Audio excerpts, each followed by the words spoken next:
Hi guys! So in this video, I want to talk to you guys about a few ways English has really changed my life. So I was born in Indonesia and English isn't my first language. I actually remember some days in my childhood days where I picked up an English book and I did not know what it meant. It's like, oh, what language is this? Why is it not Indonesian? What are all these foreign words? But ever since I was 15, around 12 years ago, English has become my dominant language. So it's easy for me to take English for granted because it's a big part of my life. But now that I'm making this video, it does make me think how different my life would have been if I didn't know how to speak English. So in this video, I want to talk to you about that. Before we proceed, let's talk about privilege for a little bit. I know because this is a very hot topic in Indonesia right now. So you may think that I'm privileged because, I got the chance to go to an English speaking school and went to study abroad, so it's easy for me to practice my English. Well, all of that is true and I'm eternally grateful for all of that opportunity that I got. But you are very privileged living in this era where everything is just so readily available to you on your phone. So you can access anything you want, including English learning resources by just a click of a button on your phone. In my era, when I was growing up, when I was really learning English, that was not available. Internet was there, but it was just not as big, as normal as it is now. Yeah, so now you guys could kind of have an idea of how old I am. So right now, you watching this video have the privilege of accessing any English learning resources, including mine, online to learn English. So make sure you use that privilege wisely. So with that out of the way, let's get into the video. So the one thing that English has really helped me a lot with is access to knowledge. So I don't only mean knowledge and education that I got in university. I mean, sure, I learned a lot in university, but to be honest, all of the useful knowledge that got me to where I am today is mostly knowledge that I got from the internet for free. Truth is, there's just so much more knowledge available in the English web. You can literally Google anything in English and you can find the answer to that. Even like the most technical, specific question, most likely you can find them in English. And I still cannot have the same results when I try to look for things in Indonesian. It's just because the Indonesian World Wide Web is just not very broad as the English World Wide Web. And by using all of these vast knowledge that I have in English, it has helped me to, 1, shape me for who I am.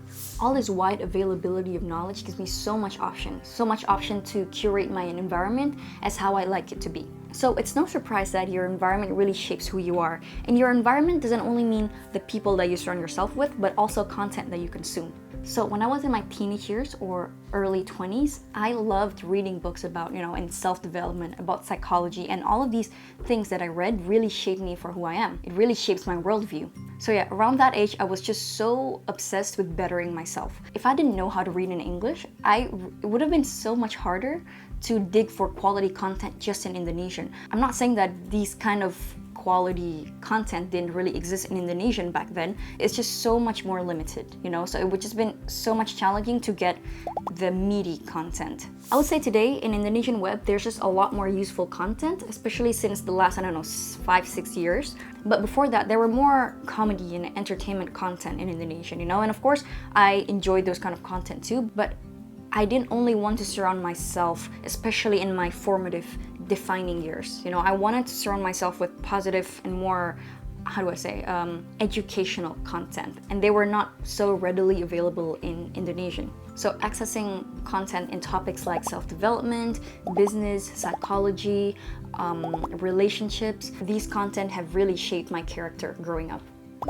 Number 2, English has helped me to learn so many different languages, or pursue my hobbies easier. So it's not surprising that learning languages is my passion, it's my hobby. And gotta say, English has really helped me a lot in this area. So learning Dutch, Spanish, Portuguese, it's just a lot easier for me to learn it from English because the structure between English and these 3 other languages are just a lot more similar than Indonesian and these foreign languages. If I had learned these foreign languages using Indonesian, it would have been so hard to teach myself about the different structures. For instance, in English, there are articles like the and a. In Indonesian, they don't really exist. And in these other foreign languages, these articles exist. So it's just a lot easier for me to translate these grammatical concepts from English to these other foreign languages than if it were from Indonesian. And also related to point number 1 that I talked about, so much content are just made for English speakers, you know. So if I want to learn Portuguese, I could just Google how to learn Portuguese or most common verbs in Portuguese.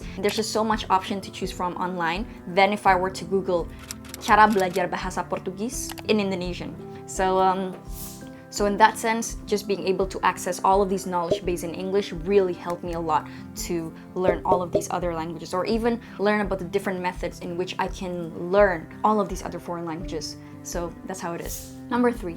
English has helped me to expand my social reach. I remember when I was in high school and I was looking at these university catalogs of people sitting on the grass in a diverse group of friends. I remember also wanting to have that kind of life. I'm a victim of advertisements. You know, like hanging out with my international friends, having picnics, this and that. So I really wanted that.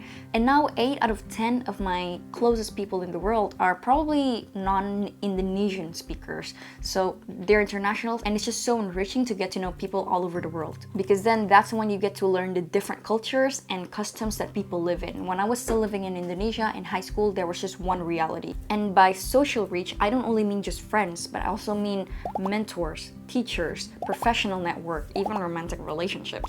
Being able to communicate in English really gives me a wide access to different types of people that I might not have known otherwise had I only spoken Indonesian. So I really think learning English really benefits my life in the social aspects of it.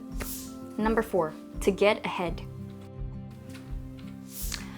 Let me explain. So what I'm doing here on YouTube, as in giving English tutorials, it's not very new, you know. There are so many other channels about how to learn English internationally. However, in 2017 when I started, there weren't a lot of channels like this in the Indonesian web. So it was quite easy for me to enter the Indonesian market and grow very fast with it, even though it's not really a new thing, you know, it's not really a novel idea. And by knowing English, I saw a lot of these other English tutorial channels online, and then I thought there aren't that many channels here, so maybe this is an opportunity for me to create something for the Indonesian market. And I'm not the only one that thinks like this, right? If you see other bigger educational channel in Indonesia, this kind of idea has existed in the international web.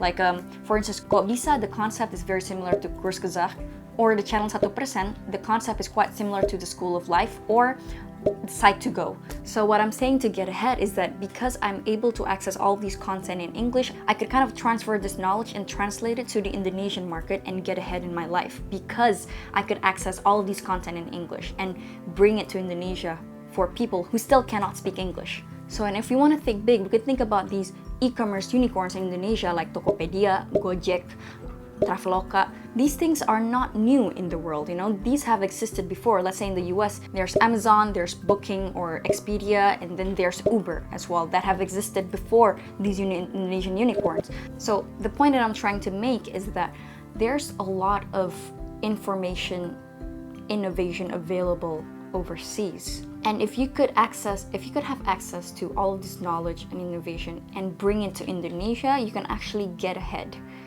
Of course, right now there's already a lot of useful educational content in Indonesian. Can you imagine what is not available yet?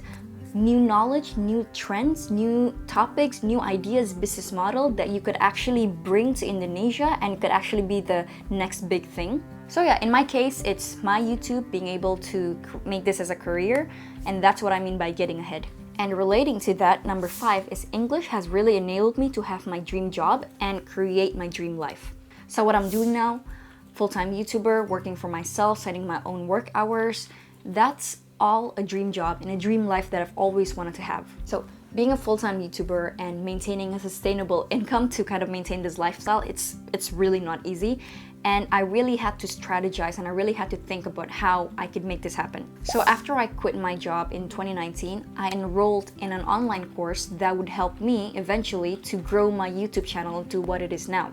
And of course, this online course was in English. And it really helped me to grow my channel sustainably with proven strategies. And I wouldn't have been able to learn about this if I could not speak or understand English. So I actually tried Googling how to become a YouTuber in Indonesian, cara menjadi YouTuber full-time di Indonesia.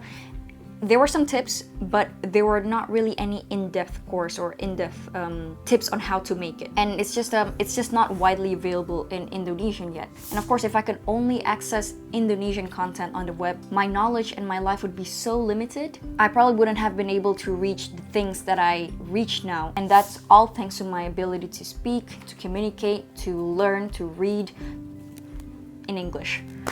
So yeah. So that is it for this video. Thank you for sticking around, and I will see you next week in another video. Bye bye.